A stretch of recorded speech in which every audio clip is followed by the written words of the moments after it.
Shalom bagi kita semua. Shalom. Selamat puji dan sama diberkati oleh Tuhan Yesus Kristus. Puji nama Tuhan, kita bersyukur pada pagi hari ini bahwa setiap kebaikan Tuhan yang senantiasa kita rasakan dalam setiap kehidupan kita. Mari Bapak Ibu Saudara dimanapun saat ini berada, mari sama-sama kita mempersiapkan hati dan pikiran kita untuk kita masuk dalam persekutuan kita pada pagi hari ini. Namun sebelumnya saya mengajak kita semua untuk mengambil saat teduh sejenak.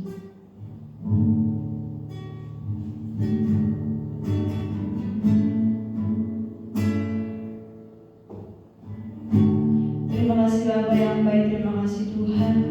Kami mengucap syukur Bapa bahwa setiap kasih setia-Mu yang luar biasa kami rasakan sampai pada pagi hari ini Tuhan. Terima kasih Bapa yang baik, pada pagi hari ini kami datang memuji menyembah Engkau, merayakan setiap kehidupan kami Bapa, ampuni setiap pelanggaran kami Tuhan. Biarlah kiranya melalui persekutuan kami pada pagi hari ini, biarlah semuanya layak menyenangkan hati-Mu Tuhan. Terima kasih Bapa yang baik, terima kasih Yesus. Sama-sama kita katakan satu lagu pujian yang berkata, tiada pernah kurang.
Yesus Kristus Tuhan, kami sambut firman Allah. Haleluya.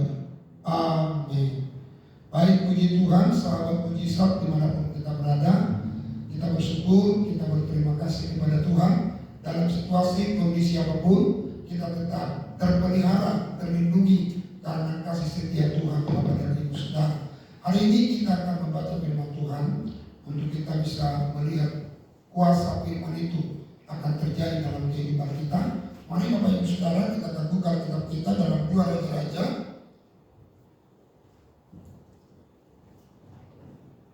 2 Raja-Raja pasal yang keempat, ayatnya yang ke-42 sampai ayat yang ke-44 Bapak Ibu Saudara. Demikian firman Tuhan, memberi makan 100 orang. Ya, ayat 42. Datanglah seorang dari Baal Salisa dengan membawa bagi abdi Allah roti hulu hasil, yaitu 20 roti jelai serta gandum baru dalam sebuah kantong. Lalu berkatalah Elisa, berilah itu kepada orang-orang ini supaya mereka makan. Tetapi pelayannya itu berkata, bagaimanakah aku dapat menghidangkan ini di depan 100 orang? Jawabnya, berikanlah kepada orang-orang itu supaya mereka makan. Sebab beginilah firman Tuhan, orang akan makan bahkan akan ada sisa. Lalu dihidangkannya lah di hadapan mereka, maka makanlah mereka dan ada sisanya sesuai dengan firman Tuhan. Nah Bapak Ibu Saudara yang sama Tuhan, firman Tuhan itu iya dan amin Bapak Ibu Saudara. Nah saudara, kita lihat dalam pembacaan ini bagaimana orang-orang yang memberikan hulu hasil dan juga Bapak Ibu Saudara gandum baru ya diberikan oleh orang-orang yang berasal dari Baal Salisa, diberikan kepada abdi Allah ya, diberikan kepada abdi Allah itu sebagai bagian hulu hasil dan gandum baru. Nah Bapak Ibu Saudara yang sama Tuhan, ini bagian dia. Ini haknya dia, saudara. Nah, ini luar biasa. Nah, saat ini saya akan bawa tema bagi kita bagaimana supaya kita bisa melihat firman Allah itu digenapi, ya. Supaya firman Allah itu digenapi. Nah, itu yang kita harus lihat bagaimana supaya firman Allah itu digenapi dalam kehidupan kita. Nah, Bapak Ibu Saudara, abdi Allah ini bilang ketika dia terima hulu hasil dan juga gandum baru itu, lalu dia bilang kepada pelayannya, berikan mereka makan. Nah, ternyata di sekitar dia ada orang-orang yang belum makan. Ada 100 orang, ya, ada 100 orang. Ya, berikan mereka makan. Nah, Bapak Ibu Saudara yang kasih sama Tuhan, ya, bagaimana supaya firman itu tergenapi dalam kehidupan kita, ya, supaya kita bisa melihat kuasa firman itu terjadi bagi kita. Nah, Bapak Ibu Saudara yang kasih sama Tuhan, yang pertama yang dilakukan oleh abdi Allah itu, dia merelakan apa yang menjadi bagiannya diberikan kepada kebutuhan orang lain. Nah ini luar biasa saudara, ya. Itu kepentingan dia. Di daerah itu ada kelaparan, artinya abdi Allah juga membutuhkan itu supaya dia tidak lapar, Bapak Ibu Saudara. Tetapi abdi Allah ini berkata kepada pelayannya, apa yang diterima itu ada hulu hasil, ada gandum baru. Ini yang diterima oleh abdi Allah ini, yang diberikan oleh orang-orang yang dari Baal Salisa ini. Tapi dia merelakan apa yang menjadi haknya diberikan kepada orang yang membutuhkan. Luar biasa saudara. Ini tidak mudah, ya. Apa yang menjadi hak kita, dan hak kita itu kita perlukan, kita butuhkan, ya. Tetapi rela untuk memberikan itu kepada orang yang membutuhkan. Dan saat itu ada 100 orang yang butuh makan, ya. Ada 100 orang yang butuh makan. Abdi Allah itu bilang, kasih mereka makan. Nah saudara, perhatikan logiknya manusia tidak akan sama dengan cara berpikirnya Tuhan. Nah saudara, pelayan Tuhan ini bilang begini, bagaimana aku mempersiapkan makanan ke mereka dengan jumlah makanan cuma segini saja. Perhatikan dikatakan begini, tetapi pelayannya itu berkata, bagaimana aku dapat menghidangkan ini di depan 100 orang. Gimana aku bisa menghidangkan ini di depan 100 orang? Cuman apa yang dia dapat? Dikatakan di situ bahwa datanglah seseorang dari Baal Salisa dengan membawa bagi abdi Allah roti hulu hasil, yaitu 20 roti jelai serta gandum baru dalam sebuah kantong. Ya, 20 roti jelai dan gandum baru yang ditempatkan di mana? Di kantong. Berarti kalau kantong nggak mungkin banyak, cuma sedikit.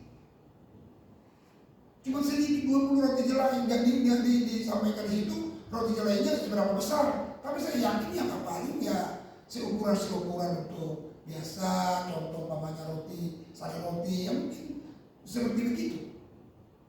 Ya. Nah, Bapak Ibu Saudara, artinya terbatas. Ya si pelayan jelas dia berpikir, nggak mungkin loh, cuma sejumlah ini untuk 100 orang. Gimana caranya? Tapi saudara, abdi Allah itu tetap mendesak dia. Dikatakan begini, berikanlah kepada orang-orang itu supaya mereka makan. Sebab beginilah firman Tuhan, orang akan makan, bahkan akan ada sisanya. Wah, si pelayan Tuhan bingung. Sudah bingung dari mana hitungannya. Orang cuma sedikit, yang makan 100, tapi abdi Allah bilang pasti ada sisanya. Wah, luar biasa loh saudara. Jadi yang pertama yang kita lihat bagaimana supaya kita lihat mujizat. Yang pertama saudara, kita bisa lihat bagaimana firman Tuhan itu ada pada kita. Ya, kita berani memberikan apa yang menjadi hak kita, apa yang menjadi kebutuhan kita kepada orang yang membutuhkan. Ya, kita berikan kepada orang yang membutuhkan. Yang kedua Bapak Ibu Saudara, kita baca selanjutnya ayat yang ke-44. Lalu dihidangkannyalah di depan mereka, maka makanlah mereka dan ada sisanya sesuai dengan firman Tuhan. Nah Bapak Ibu, pertama-tama bahwa pelayan itu berkata nggak mungkin, bagaimana caranya cuma segini. Tapi saudara yang terkasih sama Tuhan, ayat 44 bahwa bagaimana supaya kita bisa melihat penggenapan firman Tuhan itu terjadi bagi kita Bapak Ibu Saudara. Ternyata pelayan Tuhan ini melakukan sesuai apa yang dikatakan oleh abdi Allah itu.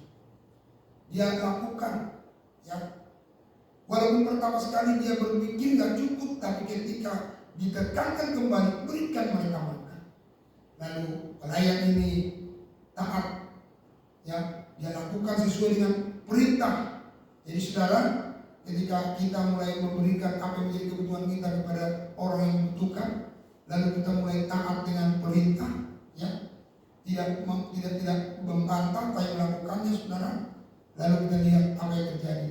Setelah dikasih mereka makan, saudara, dikatakan Alkitab ada sisanya, seperti yang difirmankan Tuhan. Jadi oleh karena itu Bapak dan Ibu Saudara kasih Tuhan, kalau kita mau melihat mujizat, mau lihat karya-karya Tuhan yang besar, yuk, saya percaya bahwa abdi Allah itu sama posisinya dalam kondisi susah, tapi dalam kondisi dia susah, dia berani memberikan apa yang didapatkan yang menjadi kebutuhannya kepada menjadi kebutuhan orang lain. Lalu dari pihak pelayannya dia berani taat, ya, melakukan perintah abdi Allah itu. Akibatnya apa yang terjadi saudara? Ada sisa. Itulah mujizat.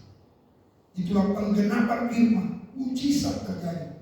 Jadi kalau saudara dalam sekarang ini ada dikatakan krisis global, sulit, susah. Nah saudara ikuti pola-pola dunia untuk kita menjadi menghemat, menjadi tidak bisa keluar uang karena ini situasinya begini saudara. Ya Bapak Ibu, menghemat itu tidak salah.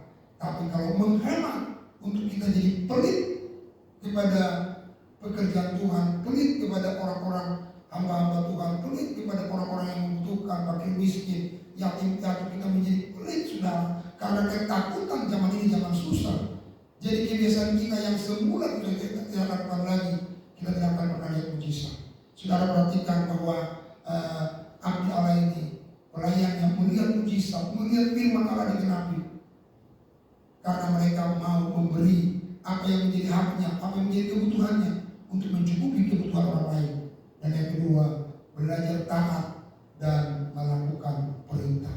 Taat saja melakukan perintah, maka kita akan lihat firman itu akan tergenapi dalam kehidupan kita. Apa yang menjadi masalahmu sekarang? Apa yang menjadi persoalanmu sekarang? Mungkin kau saat ini sedang ada dalam ekonomi yang sulit, ekonomi yang kurang, saudara. Tapi coba belajar dari abdi Allah itu. Ketika dia dapat sesuatu, dia tidak mengutamakan dirinya, dia utamakan 100 orang yang membutuhkan. Dia suruh makan mereka. Kenapa? Karena abdi Allah punya keyakinan akan firman. Jika apa yang menjadi haknya diberikan kepada orang lain, orang itu makan, pasti ada sisa. Ya, pasti ada sisa. Saudara, ini rendah hatinya luar biasa. Ya, dia makan yang sisa. Dia tidak mengutamakan dirinya, mengutamakan 100 orang. Nanti kalau sisa baru kita makan, kira-kira begitu. Puji Tuhan, Tuhan tidak akan pernah berikan kita lapar kalau kita mengutamakan, mementingkan orang-orang yang saat ini memiliki kebutuhan. Tuhan kiranya memberkati kita semua. Roh Kudus bekerja buat kita sekalian. Puji Tuhan, Tuhan Yesus memberkati. Bapa di surga, kami berdoa dalam nama Yesus. Biar Engkau genapi firman-Mu dalam sahabat mujizat ini. Kami belajar Tuhan dari abdi Allah, di mana dalam masa sukar, masa sulit, masa kelaparan, lalu dia mendapatkan bagian dari hulu hasil dan gandum baru. Tetapi ketika dia mendapatkan bagian itu, dia tidak mementingkan dirinya sendiri, tapi justru dia berikan apa yang menjadi kebutuhannya kepada kebutuhan 100 orang. Dikasih makan, dikasih minum mereka. Dan luar biasa ketika pelayan Tuhan mulai taat dan melakukan perintah, disitulah kami mulai melihat bagaimana Tuhan menggenapi firman itu. Akibatnya ada sisa dari setiap apa yang dihidangkan, ada sisa seperti apa yang dikatakan oleh firman. Tuhan, dalam masa sukar ini, ajar kami bisa seperti abdi Allah ini untuk melakukan yang terbaik bagi siapapun. Roh Kudus bekerja, Roh Kudus bekerja. Nyatakan kemuliaan-Mu, nyatakan kebesaran-Mu, nyatakan keajaiban-Mu, nyatakan keagungan-Mu ya Tuhan. Terima kasih Tuhan, terima kasih. Terpuji-pujilah Tuhan. Segala kemuliaan, pujian dan hormat, syukur hanya bagi Yesus Kristus Tuhan. Siapapun saat ini yang punya masalah, kesulitan, kesukaran, Tuhan bantu mereka sehingga mereka mendapatkan kelimpahan yang bersumber dari Tuhan. Terima kasih Tuhan, terpuji Engkau. Segala hormat, segala kemuliaan, pujian dan syukur hanya bagi-Mu Tuhan. Doa kami kepada-Mu dalam nama Tuhan Yesus Kristus kami berdoa. Haleluya. Mari angkat dua tanganmu, terima berkat Tuhan. Kasih karunia Allah Bapa, anugerah Tuhan Yesus Kristus, persekutuan dalam Roh Kudus menyertai menjaga